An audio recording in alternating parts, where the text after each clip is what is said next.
Life is like a hurricane here in Duckburg. Race cars, desert airplanes. It's a Duckburg. Months all a mystery. Or play a game with your Uncle Nick. Ducktales. Woo!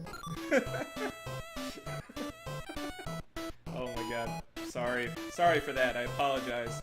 Hey, what's up, guys? It's Nick again, and I'm playing Ducktales today.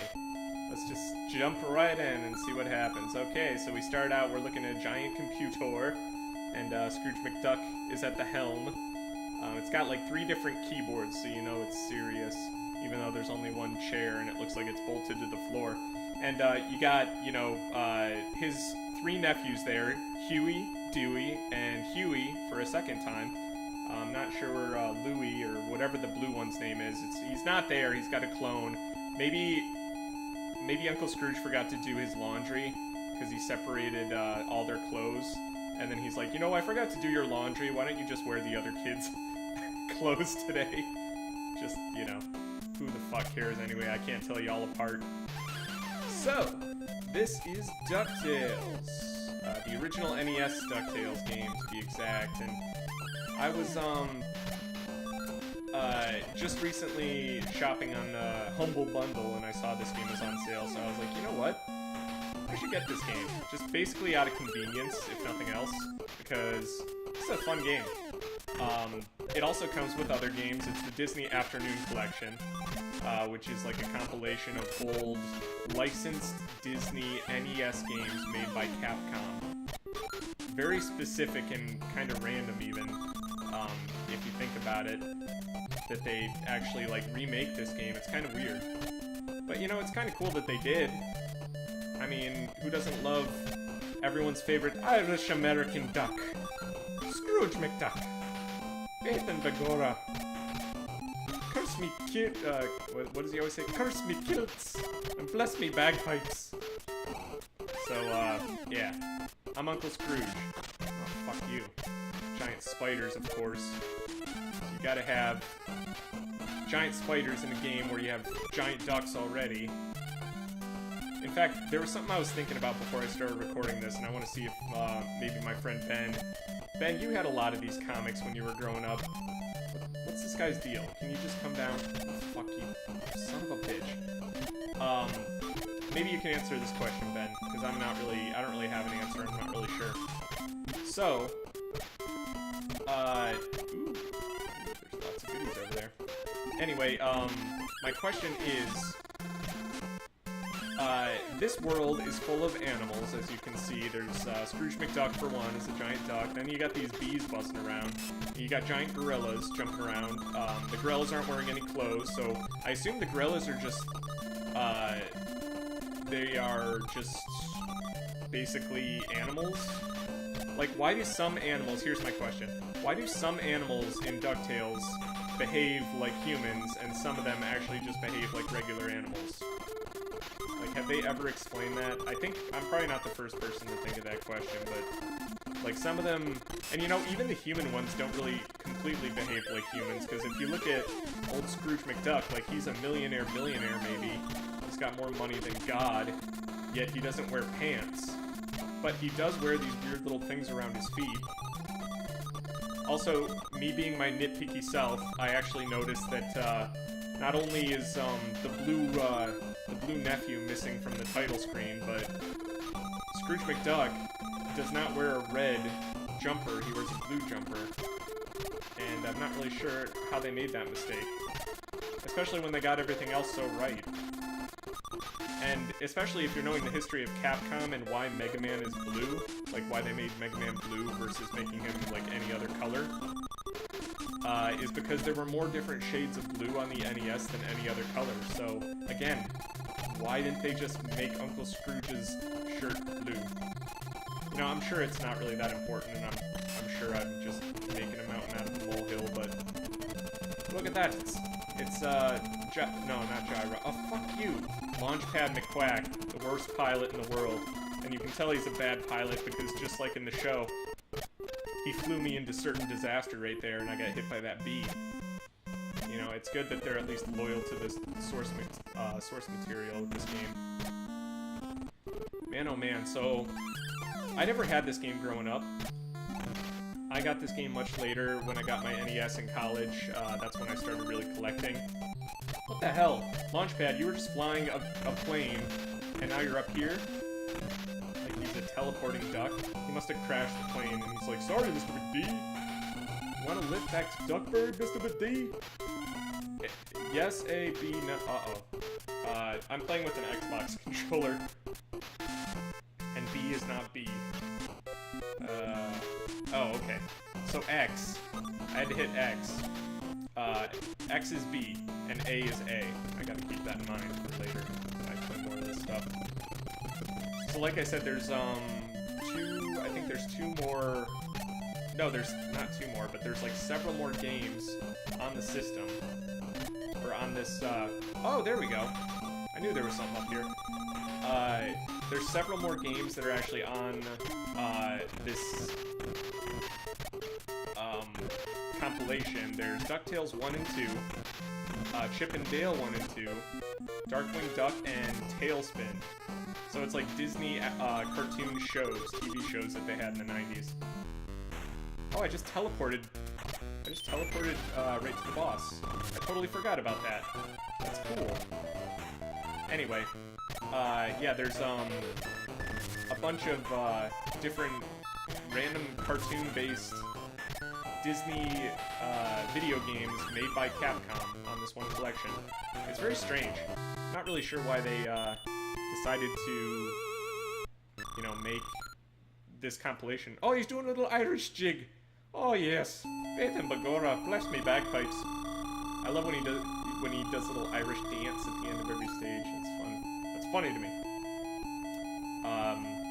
But two of those games, DuckTales 2 and Rescue Rangers 2, are actually extremely rare games for the NES. They're super expensive and really not at all worth what they go for nowadays. And this is coming from a guy who used to collect stuff like this all the time. I actually do own DuckTales 2. Help! Huey's been kidnapped! Save him, please! Okay. Is that him right there? No, that looks like a skelly duck. Oh my god. Somehow his feet still have flesh on them. So, oh, there he is. Let's see what's over here first. I'll get to you in just one sec. But yeah, two of those games, DuckTales 2 and, what was the other one? Rescue Rangers 2 are really expensive. And I think Darkwing Duck is actually getting pretty expensive too. He says there's an illusionary wall somewhere in this house. I thought there were illusion walls in every level. Because didn't I go through an illusionary wall in the last level too? Or am I just misremembering something? I love these, fucking mummies, dude. I hate mummies, but I like these mummies. You know why? Because you can embarrass the shit out of them by, hitting them with their ball, and then they, lose all their clothes. And they fall and die and fall off the screen. Some, developer was obviously having a bit of fun with that one. Oh, here we go. That's an invisible wall. Cool. Nothing over here. So yeah, the NES, they didn't give a fuck, I guess, on the NES. They just, like, would, basically put anything in the game that they thought would be okay. So where... Oh, okay, here's the illusionary wall. It's gotta be the further away one, right? Yeah, I think I'm going the right way. These fucking ghosts are annoying. They remind me of the ghosts in Ghosts and Goblins. But yeah, the developers are having fun in this game. They make naked zombies. You better believe if this game came out nowadays, there would be some kind of angry mom saying like, "Oh, they're putting nudity in Nintendo games! Oh! Ham and cheese sandwiches sound okay?" Oh, the bird girl. I remember this girl. Magica Dispel. Oh, fuck. Yeah, she was one of the main villains from the show. So there was Flintheart Glomgold. He was like the main antagonist. He was like basically like the opposite of Uncle Scrooge. Fuck. That was a fuck up. guys are tough. Oh, good, they start me right here. So there's Flintheart Blomgold. There was the Beagle Boys. And actually, we saw one of the Beagle Boys earlier, but I didn't really say anything about it. But anyway, yeah, the Beagle Boys aren't even like enemies in this game. You'd think they would be like a bigger enemy because, fuck, I hate those things. They're so unpredictable. You'd think they'd be a bigger enemy because they were pretty big on the show. They were one of the main antagonists that I remember, and I barely watched the show, so if I remember it, it must be good. Fuck. You... See, she lands at random times, and it screws me up big time. Alright, focus now.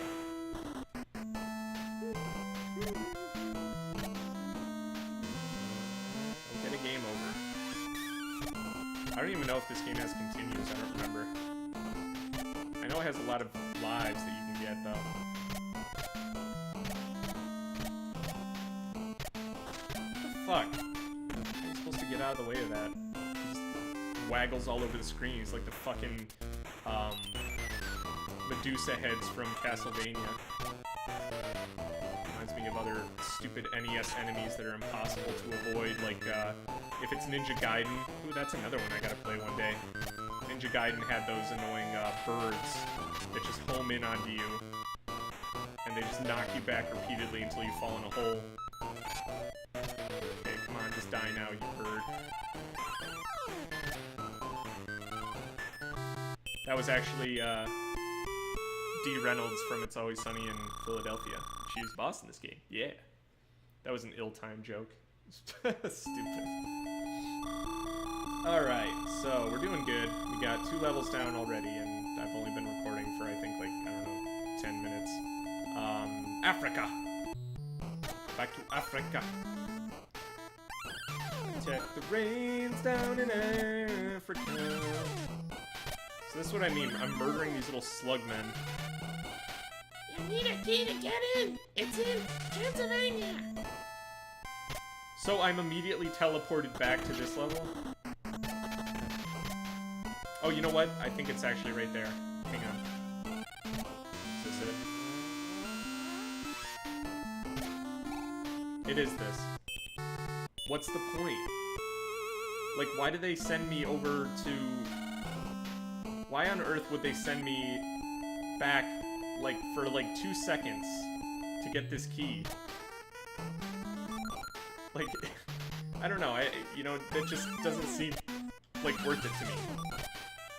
How can we artificially lengthen the game? How about we send him back a level just to get a key, and then when you go get the key, it doesn't even unlock the door, you just walk right through the lock, because we can't animate the door locking, or unlocking, I should say. I'm just kidding around, I know they did the best they could. I think this was one of the earlier NES games, actually, so it's pretty impressive that it's this good. I mean, it's not a masterpiece or anything, I mean, I wouldn't call it that, but, I mean, I'm a little more critical than some people, probably. I do remember certain things, like you nail these boxes. Oh, and Uncle Scrooge collects tiny little dolls of himself, of course, because vanity, thy name is McDuck. Of course, if you were a millionaire, wouldn't you make like a stuffed doll of yourself? Oh! Ah, yes, another big treasure chest for me. Sweet. Nice. Getting all these one-ups. Ah, okay. Now I don't remember where to go, so I'm just gonna go down. So yeah, if you just bounce around, there'll be like random crystals that fall out of the wall. And there's certain parts where I think you need money to do stuff in this game. Whoa! What the hell is that? An aqueduct? An aqueduct. Jesus. Excuse me. What kind of a green duck lives in African swamp mines anyway? Why? I keep finding these ice creams inside these treasure chests. Like, Uncle Scrooge is like, he's like a multi-billionaire, isn't he? Why is he eating ice cream that he finds in a chest in an African mine? I guess you just kind of overthink stuff like that when you play games like this. I find it easier to do commentary on games like this because I'm not constantly getting interrupted by characters talking. Oh, there's my nephews, and they don't have their hats on for some reason. And here's where Donkey Kong Country got the idea for the minecart. My nephews! They just died! They fell in the hole and they died. I didn't see them jump out, did you? Like, I never noticed that. He just lets his nephews die there? Holy shit. Now I gotta like pay attention and see if the nephews actually come back later in the game. Or if that's it, man. Game over for the nephews. There's another Beagle Boy just like somehow got himself trapped in the African mines. This is an awfully busy mine, actually. I'm not sure why the Beagle Boys are here. Here's the seesaw, Uncle Scrooge. And there's Webby, everyone's least favorite character from the show, because she was the token chick. You know how Always Sunny in Philadelphia did that episode about which role each of the characters plays in their group? Like, you're the wild card, you're the brains, I'm the brawn, I'm the muscle. And then when they get to Deandra Reynolds, they're just like, what's Dee supposed to be? And then they're just like, Dee's the useless chick. And then they're all like, oh, yeah, that makes perfect sense. I don't know why I'm talking about Always Sunny so much in this episode. Alright, let's get it on. Oh, shit. The King of the Mines. You know, I actually might remember the episode that this guy is from. King Slug of the African Mines. Makes perfect sense if you don't think about it at all.